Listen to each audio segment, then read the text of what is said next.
Assalamualaikum, hai anak-anak. Hari ini saatnya kita belajar tematik kelas 4, tema 1, indahnya keberagaman, subtema 1, keberagaman budaya bangsaku, pembelajaran 1. Mari kita awali pembelajaran dengan membaca doa agar diberikan kelancaran dan ilmu yang bermanfaat. Berdoa mulai. Selesai. Berikut adalah tujuan pembelajaran pada tema 1, subtema 1, pembelajaran 1. Anak-anak tentu sudah tahu bahwa Indonesia terdiri atas berbagai macam suku bangsa dan budaya. Namun, tetap dalam satu wadah Negara Kesatuan Republik Indonesia (NKRI). Keberagaman tersebut merupakan anugerah dari Tuhan Yang Maha Esa. Kita wajib mensyukurinya. Berikut adalah sebuah bacaan yang berisi tentang keragaman budaya Indonesia. Teks bacaan ini berjudul Pawai Budaya. Teks bacaan Pawai Budaya terdiri atas 5 paragraf. Namun saya akan membacakan paragraf yang pertama saja. Anak-anak simak dengan baik ya. Pawai budaya sangat menarik bagi warga Kampung Babakan. Pawai ini selalu menampilkan keragaman budaya Indonesia. Udin dan teman-teman tidak pernah bosan menanti rombongan pawai lewat. Tahun ini mereka datang ke alun-alun untuk melihat pawai tersebut. Kakek Udin pun terlihat sabar menanti. Terdengar suara gendang yang menandakan rombongan pawai semakin dekat. Nah, dari teks bacaan ini kita akan menentukan gagasan pokok dan gagasan pendukungnya. Apakah gagasan pokok itu? Dan apa pula gagasan pendukung? Mari kita bahas bersama. Yang dimaksud dengan gagasan pokok dan gagasan pendukung adalah sebagai berikut.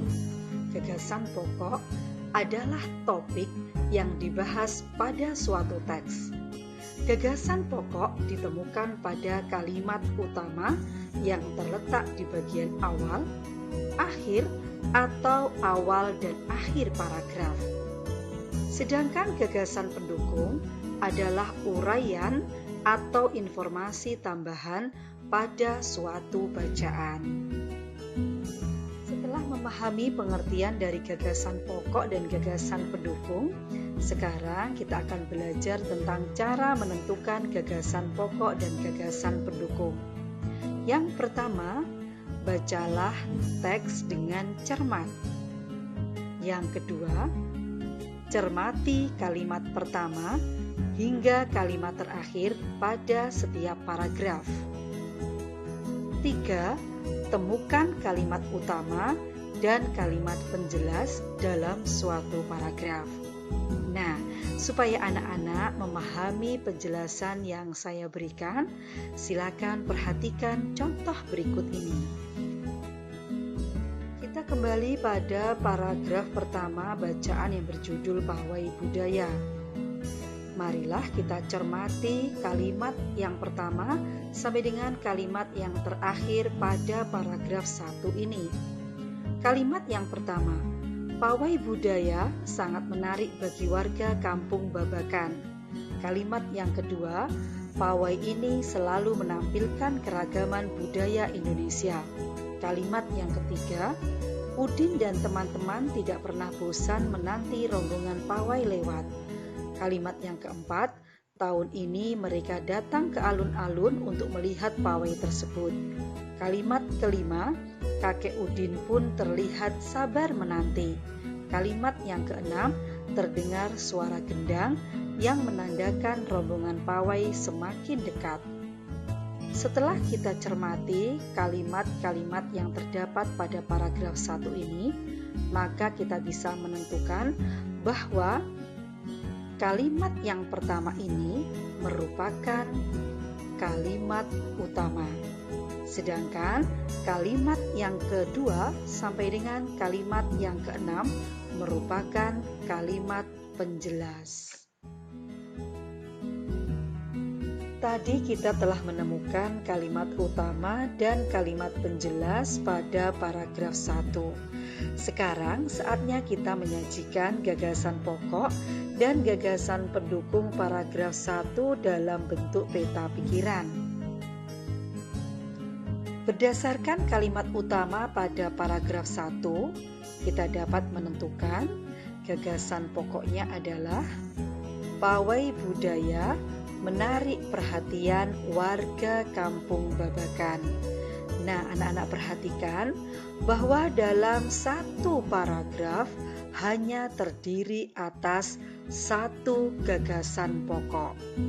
Sedangkan gagasan pendukung bisa lebih dari satu.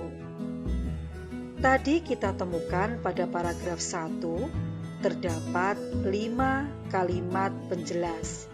Nah, pada paragraf 1 ini, kita bisa tentukan gagasan pendukungnya juga terdiri dari 5 gagasan pendukung, yaitu gagasan pendukung 1, pawai menampilkan keragaman budaya Indonesia. Gagasan pendukung yang kedua, Udin dan teman-teman menanti rombongan pawai lewat. Gagasan pendukung yang ketiga, melihat pawai ke alun-alun. Gagasan pendukung yang keempat, kakek Udin sabar menanti.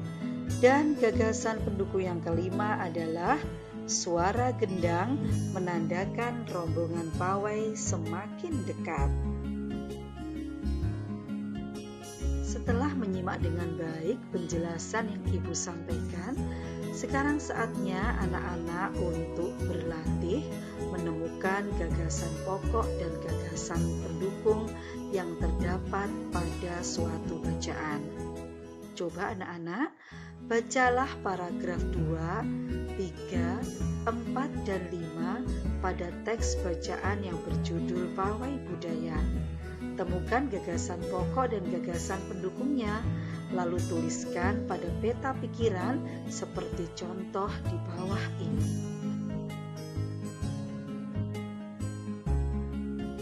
Anak-anak yang Ibu sayangi, pada awal pertemuan tadi, Ibu sudah menyampaikan Indonesia terdiri atas berbagai macam suku bangsa dan budaya, namun tetap dalam satu wadah Negara Kesatuan Republik Indonesia NKRI. Keragaman tersebut merupakan identitas bangsa Indonesia yang membuat bangsa Indonesia dikenal sebagai bangsa yang memiliki kekayaan budaya, suku, dan agama yang berbeda-beda. Keragaman tersebut merupakan anugerah dari Tuhan Yang Maha Esa. Kita wajib mensyukurinya. Wujud syukur tersebut dapat dilakukan dalam bentuk sikap saling menghargai antar suku dan pemeluk agama atau kepercayaan yang berbeda. Sebagai anak Indonesia, harus merasa bangga terhadap keberagaman yang ada. Menghargai perbedaan merupakan wujud dari semangat persatuan dan kesatuan.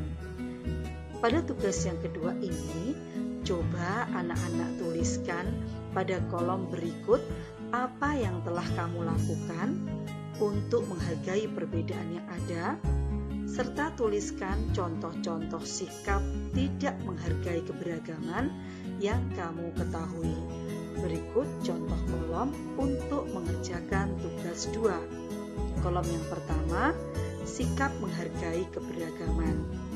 Ada satu contoh, bermain bersama dengan teman yang berlainan agama.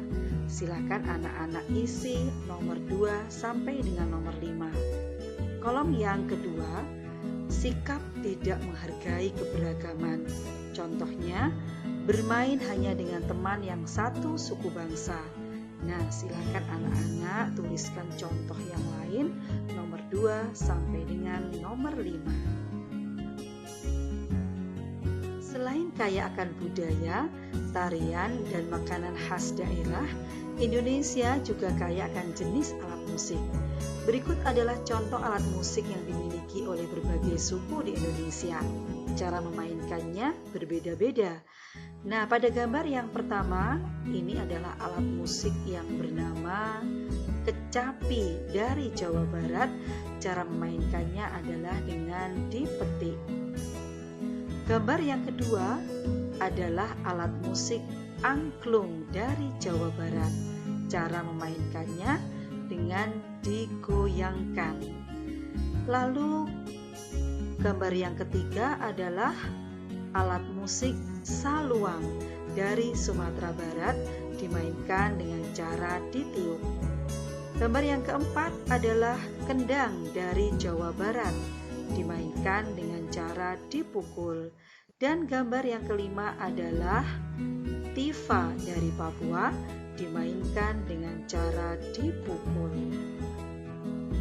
Setelah mengetahui berbagai alat musik tradisional dan cara memainkannya, coba anak-anak perhatikan tugas yang ketiga. Ayo kita pelajari lebih lanjut tentang bunyi. Amati benda-benda yang ada di sekitarmu. Ambillah 5 benda yang kamu anggap sebagai sumber bunyi. Pastikan bahwa benda yang kamu temukan berbeda cara membunyikannya. Ditiup, digesek, dipetik, dipukul, atau ditekan. Nah, perhatikan contoh berikut. Pada tabel ini, nama benda adalah peluit. Cara menghasilkan bunyi, peluit ditiup sehingga terjadi getaran udara dalam peluit. Getaran tersebut menghasilkan bunyi. Nah, silakan anak-anak amati benda-benda yang ada di sekitarmu.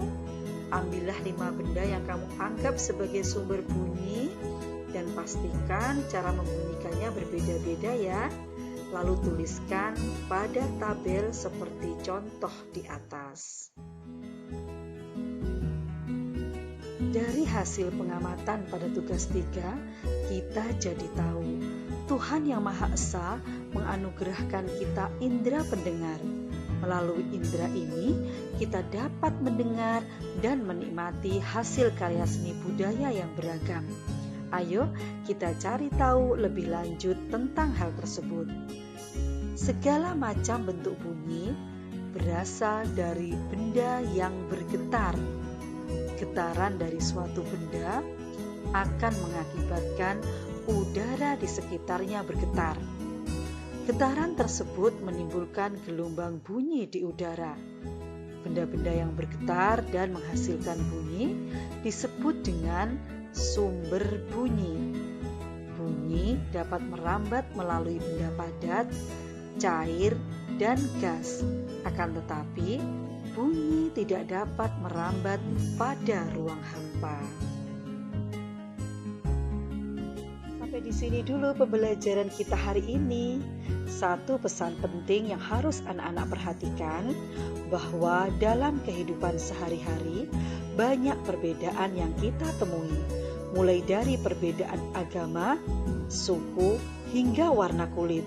Sebagaimana halnya sebuah permainan musik yang terdiri atas berbagai alat, kehidupan nyata yang penuh dengan perbedaan pun dapat berdampingan dengan baik, asalkan setiap orang dapat saling menghargai keberagaman. Semoga video ini bermanfaat. Sampai jumpa pada video berikutnya. Jangan lupa like, subscribe, dan share supaya lebih bermanfaat. Wassalamualaikum warahmatullahi wabarakatuh.